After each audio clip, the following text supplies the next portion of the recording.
따라서 합시다. 복 주시고 복 주시기를 원하시는 하나님. 제목만 들어도 은혜가 되죠. 다시 합시다. 복 주시고 복 주시기를 원하시는 하나님. 아멘. 오늘 이 말씀, 이 제목으로 함께 은혜를 나누기를 원합니다. 탈무드에 나오는 이야기입니다. 50명의 장사꾼이 사하라 사막을 가로질러서 장사를 하러 갑니다. 그런데 모든 낙타를 타고 낙타에 그 장사할 물건들을 가득히 싣고 이렇게 가고 있었습니다. 그 낙타가 실은 낙타의 등에는 아주 비싸고 아주 고귀한 그런 보석들이 가득히 실려져 있었습니다. 그 중에 50명 중에 한 명만 유대인이고 나머지 49명은 모두 이방인들이었습니다. 그런데 갑자기 그 사막에서 사자 한 마리가 나타나서 그 뒤를 쫓아오는 것이었습니다. 그러자 유대인이 하는 말이, 우리 다 이 사자의 밥이 되어 죽을 수는 없지 않소. 그러니까 우리 중에 한 사람을 제비 뽑아서 그 제비 뽑힌 사람만 낙타를 사자에게 내주면 이 사자가 낙타 먹는 바람에 우리는 먹지 않을 것 아니요. 그때 우리는 사막을 지나갑시다 하고 제안을 했습니다. 그러자 이 유대인의 제안에 모든 이방인들이 동의해서 제비를 뽑았는데 이방인 한 사람이 제비가 뽑혔습니다. 그래서 이방인은 그 낙타에 싣고 가는 모든 짐들을 다 사막에 내어버리고 심지어 먹을 식량까지도 다 내어버렸습니다. 왜냐하면 그것을 들고 사막을 간다는 것은 너무나 힘든 일이었기 때문입니다. 그러자 이 사자가 낙타를 잡아먹느라고 뒤를 따라오지 않는 것이었습니다. 그래서 한참 사막을 지나고 있는데 한 이틀이 지났습니다. 그랬더니 아까 그 이틀 전에 보았던 그 사자가 다시 또 뒤를 따라오는 것이었습니다. 그러자 이번에 또 제비 뽑기를 했습니다. 그래서 또 다른 이방인이 뽑혔습니다. 그래서 그 사람도 역시 싣고 가던 모든 보석들을, 모든 짐들을 다 내어버리고 또 자기 낙타를 내주었습니다. 그랬더니 또 사자가 따라오지 않는 것이었습니다. 계속 길을 가는데 또 이틀이 지나니까 사자가 또 나타났습니다. 그렇게 해서 49명이 전부 낙타를 내어주고 장사하러 가는데 가지고 가던 모든 보석을 내어버리게 됐습니다. 그리고 이제 좀 더 가는데 또 사자가 나타났습니다. 이번에 마지막에 유대인이 어쩔 수 없이 이제 낙타를 내어줘야 될 그런 상황이 되었습니다. 그래서 이방인들이 말합니다. 유대인 아저씨, 이제는 제비 뽑을 필요가 없지 않소. 그러니까 당신 혼자 남았으니까 당신의 낙타를 내어주시오 라고 하니까 유대인이 물론이지요, 그렇고 말고요 하면서 낙타를 내어주려고 보니까 사자가 도망가는 것이었습니다. 그래서 어찌된 일인가 하고 앞을 보니까 바로 그들이 갔던 목적지인 도시에 다다랐던 것입니다. 그래서 사자가 그 도시를 보고 뒤로 주행랑을 쳐서 도망가고 말았습니다. 그때 이방인들은 궁금했습니다. 도대체 어떻게 해서 제비를 뽑을 때마다 이방인들이 뽑히고 한 사람뿐인 유대인은 뽑히지 않은 것일까? 그것이 궁금했습니다. 그래서 유대인을 묻습니다. 당신은 도대체 어떻게 해서 제비를 뽑힐 때마다 당신은 뽑히지 않고 우리만 뽑혔단 말이요? 라고 하자 유대인이 하는 말이, 그건 당연하지요. 그럴 수밖에 없지 않습니까? 라고 말하는 것은, 무엇이 당연하단 말이요? 라고 이 유대인에게 묻자, 당신들과 나는 아주 다른 것이 있어. 도대체 그것이 무엇이요? 예, 당신들은 하지 않는 일을 나는 하고 있다고. 나는 안식이 돌아오면 어김없이 성전에 나가서 하나님께 예배를 드린다고. 그 말을 들은 49명의 이방인들이 모두 그 다음날부터 성전에 가서 안식일 날 예배를 드렸답니다.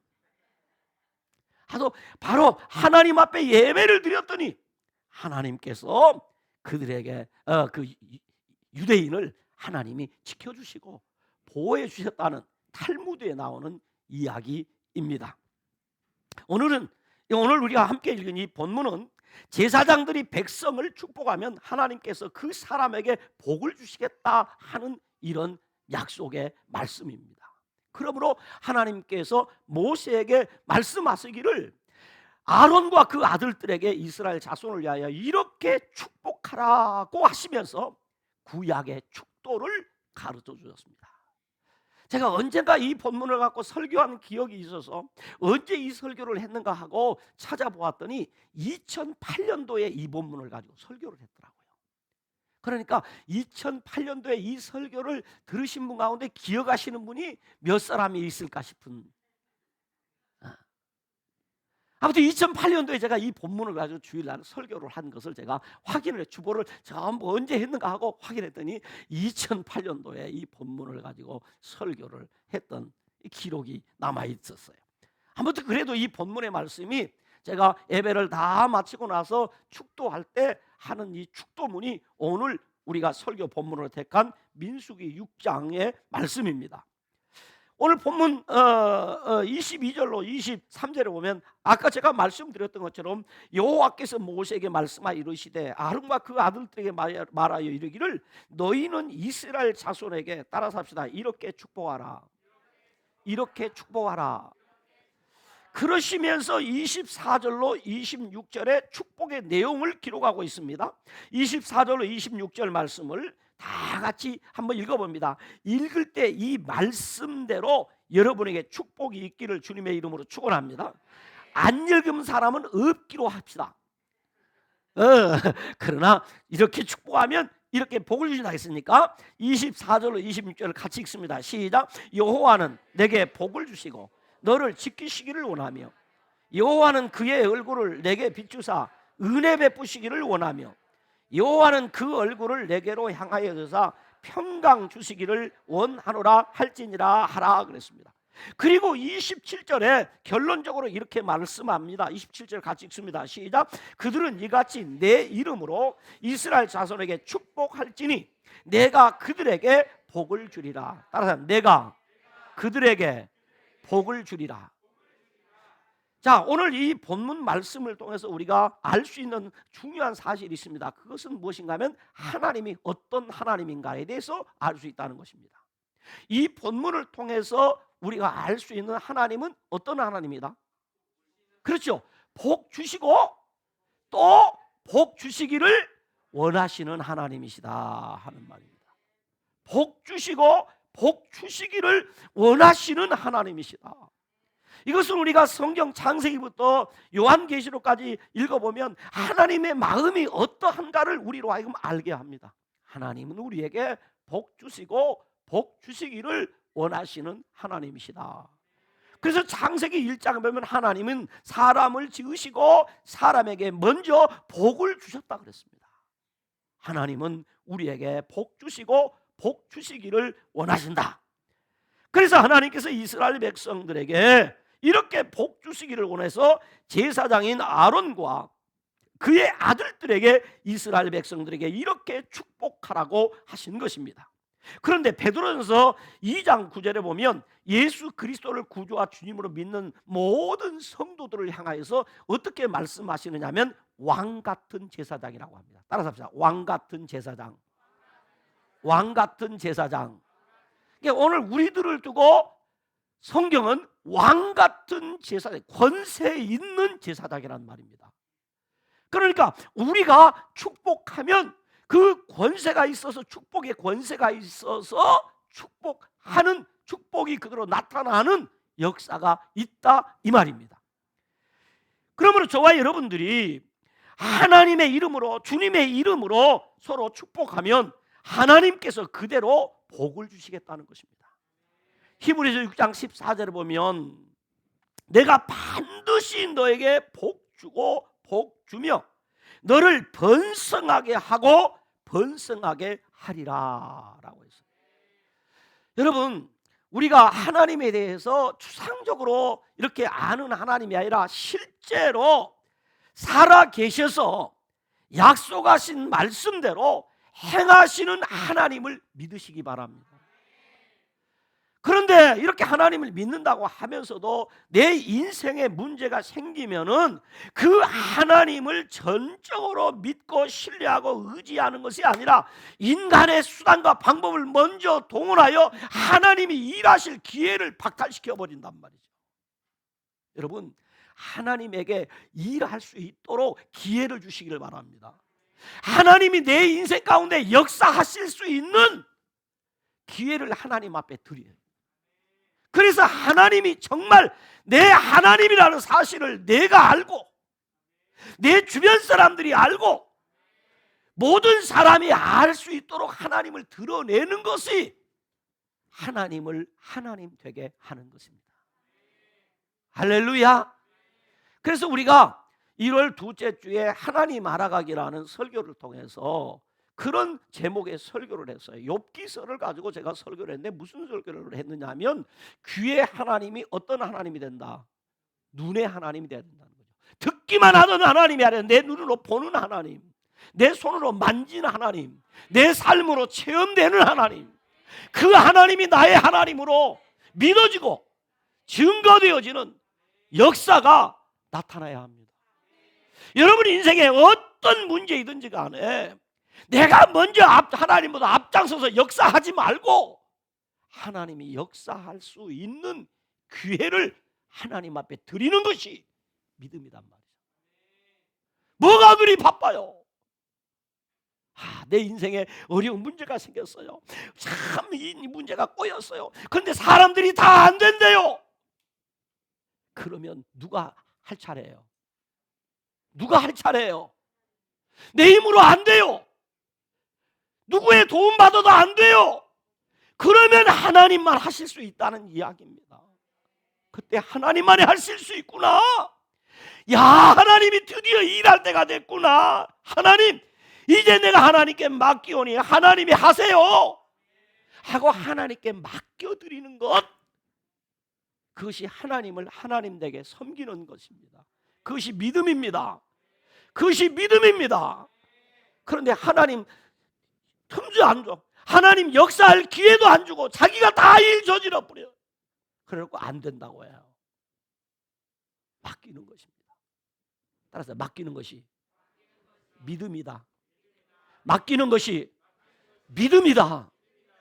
그래서 너희는 가만히 있어서 오늘 여호와께서 행하시는 것을 보라고 모세는 말을 합니다.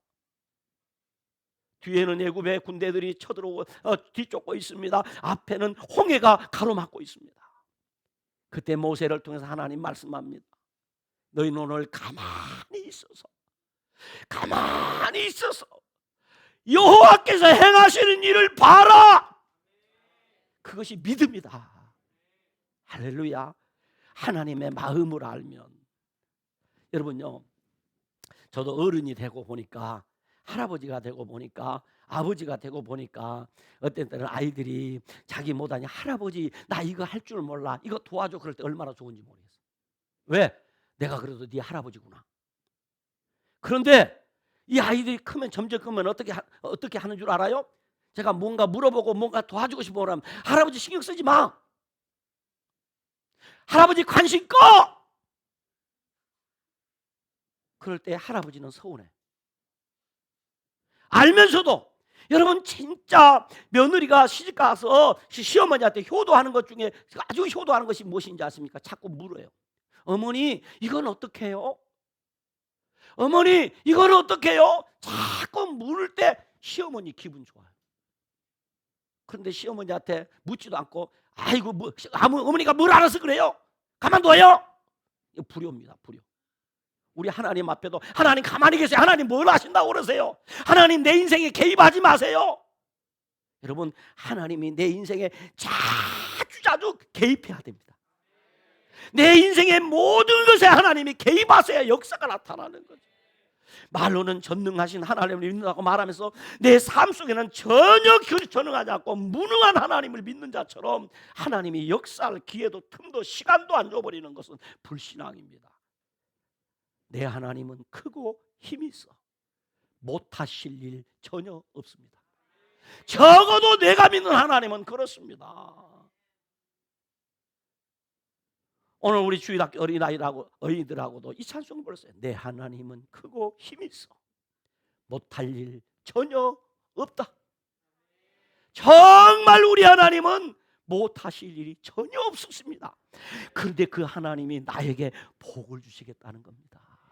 그 하나님이 여러분을 도와주시겠다는 것입니다. 그 하나님이 여러분에게 은혜를 주시겠다는 것입니다. 우리가 분명하게 아는 것, 하나님은 우리에게 복 주시고 또 복 주시기를 원하는 분이라는 사실입니다. 그렇다면 어떻게 우리가 축복해야 될까요? 오늘 본문 23절은 너희는 이렇게 축복하라 라고 했습니다. 첫째는 지켜주세요 라고 축복하라는 것입니다. 하나님 우리 딸을 지켜주세요. 하나님 우리 아들을 지켜주세요. 하나님 우리 손녀들을 지켜주세요. 하나님 사랑하는 형제를 지켜주세요. 하나님 우리 자녀들을 지켜주세요. 하나님 우리 성도들을 지켜주세요. 지켜주세요 라고 축복해야 합니다. 본문 24절에 여호와는 내게 복을 주시고 너를 지키시기를 원하신다. 하나님 우리를 지켜주시기를 원하십니다. 그래서 오늘 우리가 하나님 앞에 받은 첫 번째 축복의 내용은 하나님이 복을 주셔서 지켜주시기를 바랍니다. 하나님께서 우리에게 사람을 축복할 때 하나님이 복을 주셔서 지켜달라는 기도를 하라는 것입니다. 이 지켜달라는 기도를 하라는 얘기는, 지켜달라는 축복을 하라는 얘기는 이 세상은 누군가가 지켜줘야 살 수 있는 세상이라는 것입니다. 나 혼자 살 수 없는 세상이라는 것입니다. 그래서 하나님께서는 우리가 축복한 그대로 복을 주시고 지켜주실 것이라고 이렇게 얘기합니다. 그래서 우리가 하나님 앞에 받는 복 중에 첫 번째 복은 하나님이 지켜주시는 복입니다. 그래서 내가 복을 주어 물질적으로 풍요하게 하겠다 이렇게 하지 않았어요. 내가 복을 주어 오래 살게 하겠다 이렇게 하지 않았어요. 내가 복을 주어 너를 지켜주겠다. 왜냐하면 하나님이 지켜주시면 돈도 잘 벌고, 하나님이 지켜주시면은 우리의 건강 지켜주시니까 저절로 오래 사는 것 아닙니까? 여러분 하나님이 우리 지켜주시면은 어딜 가든지 안전합니다. 여러분 하나님이 우리의 사업장을 지켜주시면 여러분 사업장 돈 잘 버는 거 아니겠습니까? 하나님이 우리 건강 지켜주시면 우리가 건강한 거 아니겠습니까? 하나님 오늘도 지켜주세요. 하나님 사랑하는 우리 아들을 지켜주세요. 하나님 사랑하는 우리 딸을 지켜주세요 하고 지켜달라는 기도를 하는 것이다. 여기 지킨다는 말은 참 재미난 표현이에요. 어떻게 지킨다? 이 지킨다는 그 히브리어 단어를 이렇게 뜻을 찾아보니까 둘레에 가시 울타리를 쳐준다. 지킨다는 말은 둘레에 가시 울타리를 친다. 지킨다는 말이 가시 울타리. 이 말을 저처럼 촌에서 자란 사람들은 좀 이해가 쉬워요. 옛날에 조금 돈이 있거나 잘 사는 집에 가보면은 그 집 둘레에 무슨 나무를 심어놓은지 아십니까? 탱자나무를 심어놓습니다. 이 탱자나무 이 가시가 얼마나 싸나운지 몰라요. 이 탱자나무를 집 둘레에 싹 심어놓은 집은 부잣집이요. 도둑놈이 아무리 그 집에 들어가려고 해도 못 들어가요. 이렇게 하나님이 우리를 지켜준다, 지킨다란 말은 우리 집 둘레에, 내 인생 둘레에 가시 울타리를 쳐준다는 뜻이라는 거죠. 이 말은 아주 세심하고도 철저한 보호와 보존을 의미하는데, 우리 하나님 우리를 주의 깊게 일거수일투족을 관심을 가지고 하나님이 우리를 지켜주신다라는 그런 의미입니다. 그러므로 이는 모든 악한 세력으로부터 보호뿐만이 아니라 가난과 재앙과 각종 질병 가운데서도 우리를 지켜주신다, 보호해 주신다. 오늘 일부 예배에 보았던 말씀대로 모든 질병 가운데서도, 전염병 가운데서도 우리 하나님이 지켜주신다. 그래서 하나님이 지켜주신다 이 말입니다. 그러므로 우리는 하나님의 보호 없이는 살아갈 수 없는 연약한 존재입니다. 여러분 우리가 자녀들을 그렇게 귀하게 키워도요, 하나님이 우리 자녀들 지켜주지 아니하면 한순간에 자녀들 와장창 무너져 버립니다. 여러분 우리 사업도요, 하나님이 지켜주지 아니하시면 한순간에 와장창 무너져 버립니다. 그러나 하나님이 지켜주시면 견고하게 되는 것을 믿으시기를 바랍니다. 우리 인생도요 그렇게 수고하고 애쓰고 우리 인생을 쌓아 올리고 또 쌓아 올리고 쌓아 올렸어도요, 하나님이 지켜주지 아니하시면 무너지는 것은 순간입니다. 여러분 우리 건강도 마찬가지입니다. 내가 건강을 위해서 운동을 하고 무슨 건강식품을 먹고 온갖 방법으로 건강을 지킨다고 하지만 하나님이 우리 건강 지켜주지 아니하시면 한 방이면 끝입니다. 그런데 하나님이 우리를 지켜주신다는 거죠. 그러므로 하나님께서 지켜달라고 축복하라는 것입니다. 그래서 시편 기자는 말합니다. 여호와께서 집을 세우지 아니하시면 세우는 자의 수고가 헛되며 그 다음에 여호와께서 성을 지키지 아니하시면 파수꾼의 깨어 있음이 헛되도다. 하나님이 지켜주세요. 할렐루야. 그래서 아침에도 우리 자녀들이 출근할 때 하나님이 너를 지켜주시기를 바란다. 하나님이 너를 지켜주실 거야. 하나님이 너를 보호해 주실 거야 하고 축복하라는 것입니다. 그렇습니다. 하나님께서 보호하여 주시기만 하면 1000명이 내 왼쪽에서 10,000명이 내 오른쪽에서 엎드러지지만은 그 재앙이 내게는 가까이 하지 못하리라. 믿기를 축원합니다. 레위기 20장 8절에 보면 하나님이 나를 지켜주시면 5이 100을 쫓고 100이 만을 쫓게 될 것이다 그랬어요. 하나님은 졸지도 아니하시고 주무시지도 아니하시면서 우리를 지켜주십니다. 우리가 아까 금방 불렀던 찬송가 너 근심 걱정하지 말아라 하는 이 찬송가, 이 찬송가가 어떻게 쓰여진지 아십니까? 이 찬송가는 미국 뉴욕에서 목회하시던 마틴 목사님, 그 목사님이 작곡을 하시고 그 사모님이 작사를 한 이런 곡입니다. 어느 날 목사님의 사모님이 중병에 걸려서 아주 생명이 잇따르게 되었습니다. 그래서 목사님이 너무 걱정이 되어서 주일 저녁 설교하러 가기가 걱정이 됐어요. 그래서 부목사님에게 설교를 맡기고 목사님께서는 사모님을 간호하기로 했습니다. 그런데 그것을 지켜보고 있던 아들이 아버지에게 하는 말입니다. 아버지, 오늘 저녁 설교를 아버지가 하시는 것이 하나님의 뜻이라면 어떻게 하시겠어요? 아버지가 설교하시면 어머니 병을 하나님이 고쳐주실 거예요. 어린 아들이, 어떤 때는 어린 아이들이 어른보다 믿음이 좋을 때가 있어요. 이렇게 어린 아들이 이야기하는 것입니다. 아들의 말을 들은 목사님이 크게 찔림과 감동을 받았습니다. 야, 저런 아이의 믿음도 저렇게 좋은데, 그래서 내가 오늘 저녁에 가서 설교하면 하나님이 그 시간에 내 아내를 고쳐주실 수 있다, 이런 믿음이 생긴 거예요. 그래서 목사님이 아내를 지켜달라고 아내를 위해 기도하고 예배당으로 가서 그날 저녁에 예배를 인도했습니다. 목사님이 예배를 인도하실 때 목사님의 사모님은 몸이 아파서 병상에 누워있다가 갑자기 힘이 납니다. 그래서 그 병상에서 일어나서 가사를 쓴 것입니다. 그 가사가 오늘 저와 이름을 불렀던 찬송의 가사입니다. 목사님이 예배를 인다고 돌아오니까 사모님이 그 가사를 탁 내놓는 거예요. 그래서 목사님이 그 가사에다가 곡을 붙여서 이 찬송이 탄생하게 되었다는 이야기입니다. 하나님께서도 병 중에서도 지켜주신다. 근데 우리가 병원은 빨리 달려가면서도 누가 아프다 그러면 기도할 줄은 몰라요. 왜? 우리의 신앙이 그 정도밖에 안 된다는 거죠. 제가 혼자 우리 어린 딸을 키울 때, 여러분, 아이들을 키우다 보면 갑자기 아이들이 열이 오르고 갑자기 아이들이 아픈 치료를 참 많이 합니다. 그런데 첫 아이를 키울 때는 그 아이를 키운 경험이 없기 때문에 그때마다 얼마나 놀라는지 몰라요. 그런데 물론 제가 당장에 병원에 갈 수 없는 환경이기도 했지만 그때마다 제 딸을 제가 가슴에 안고 간절히 기도했어요. 눈물로 하나님 앞에 기도하고 있으면 어린 딸이 그냥 잠이 새근새근 드는 것입니다. 그래서 기도를 마치고 어린아이를 잠자리에 누워놓고 나서 나중에 잠을 푹 자고 일어나면 거짓말처럼 아이가 건강한 것입니다.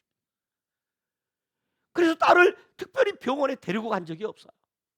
하나님이 지켜주시고 하나님이 고쳐주시고 하나님이 책임져 주신다는 사실입니다.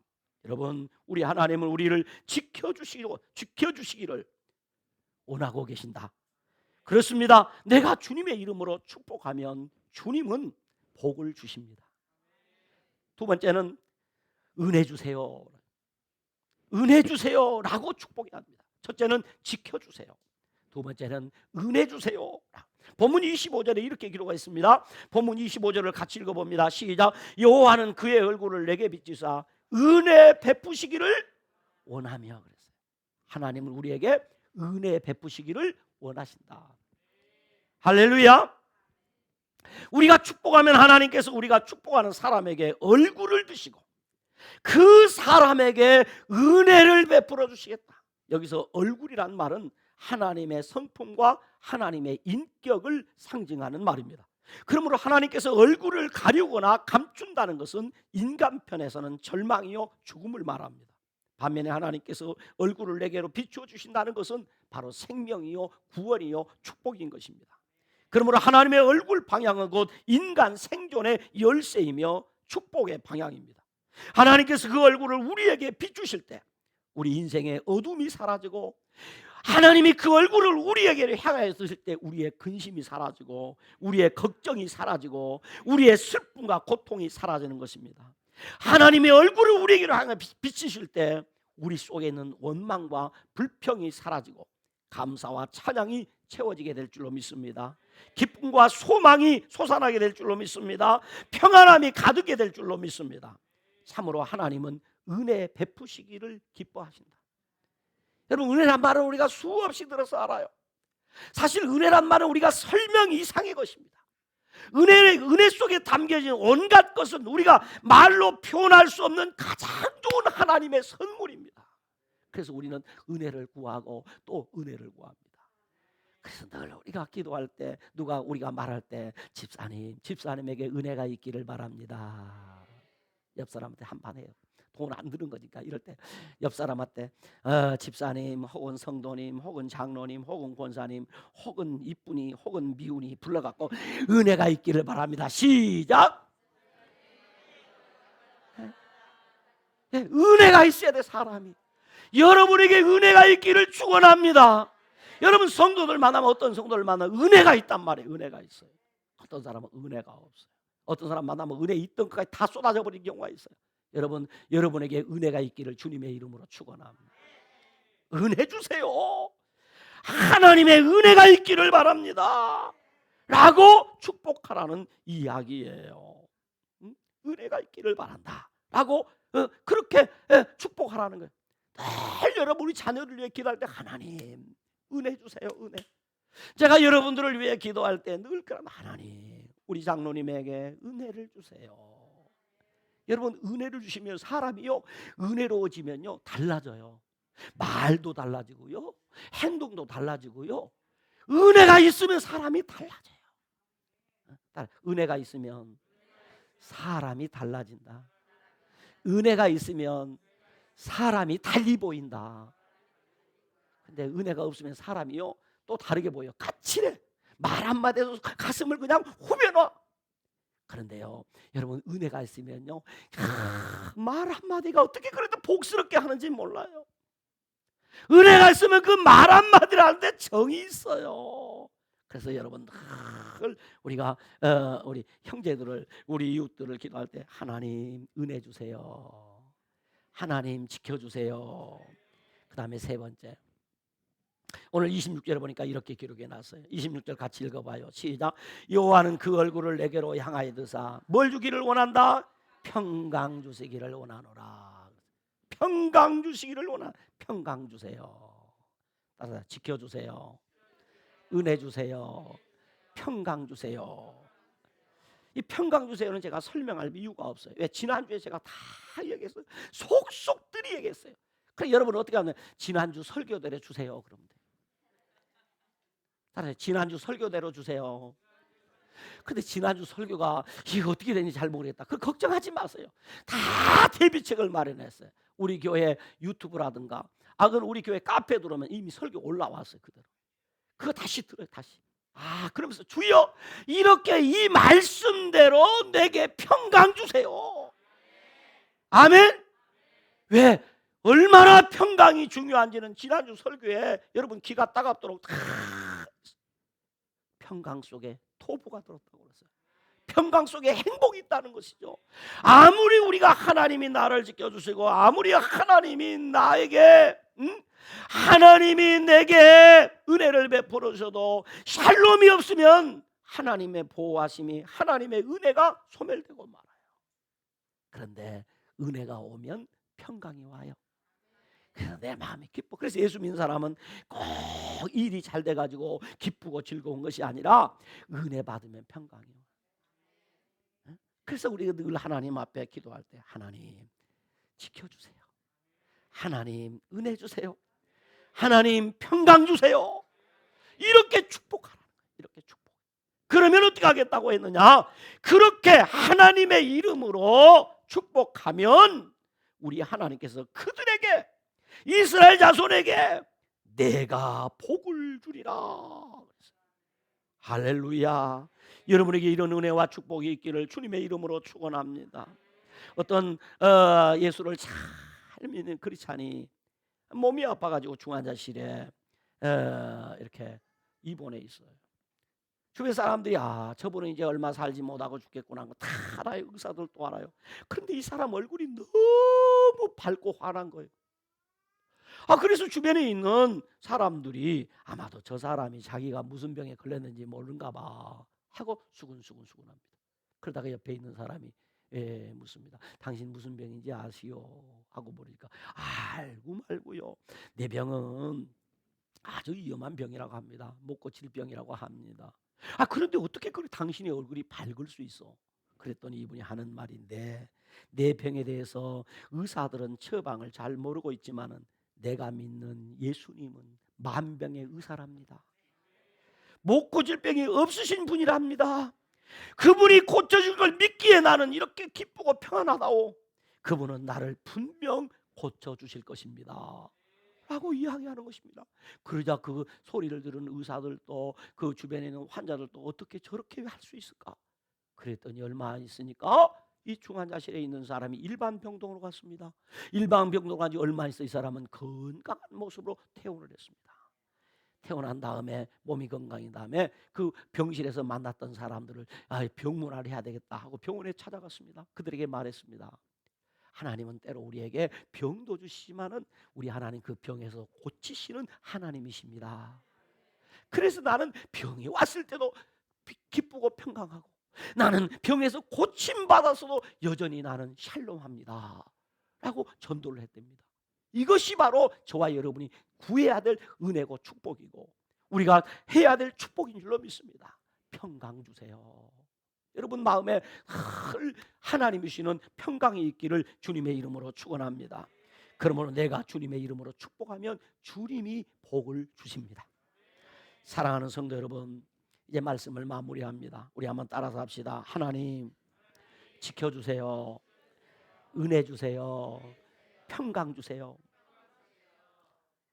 나를 위해서도 이렇게 하나님 앞에 간구할 뿐만 아니라 사랑하는 가족과 이웃을 위해서도 이렇게 축복하는 삶을 사시기를 바랍니다.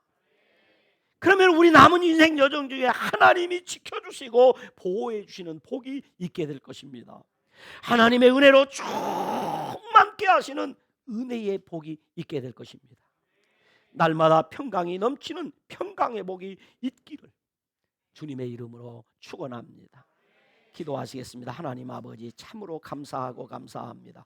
주신 말씀을 믿음으로 받습니다. 아멘으로 받습니다. 하나님 이 시간에 함께한 사랑하는 성도들을 지켜주시옵소서. 전염병으로부터 지켜주시옵소서. 가난으로부터 지켜주시옵소서. 위기로부터 하나님이 지켜주시옵소서. 환난으로부터 지켜주시기를 원합니다. 그리고 삶의 은혜를 내리워 주시옵소서. 사랑을 알고 계신 성도들의 아버지 하나님 모든 삶에 하나님이 은혜를 내리워 주시옵소서. 은혜를 더하여 주옵소서. 은혜가 있게 하여 주시옵소서. 하나님 그 마음에 그 가정에 모든 일터에 우리 하나님이 평강을 주세요. 평강의 복을 내리워 주시옵소서. 그래서 우리 사랑하는 알곡의 모든 성도들이 지켜주세요. 은혜 주세요. 그리고 평강 주세요 라고 하나님 앞에 기도하며 축복하며 사는 복된 성도들이 되게 하여 주시옵소서. 예수님 이름으로 기도드리옵나이다. 아멘.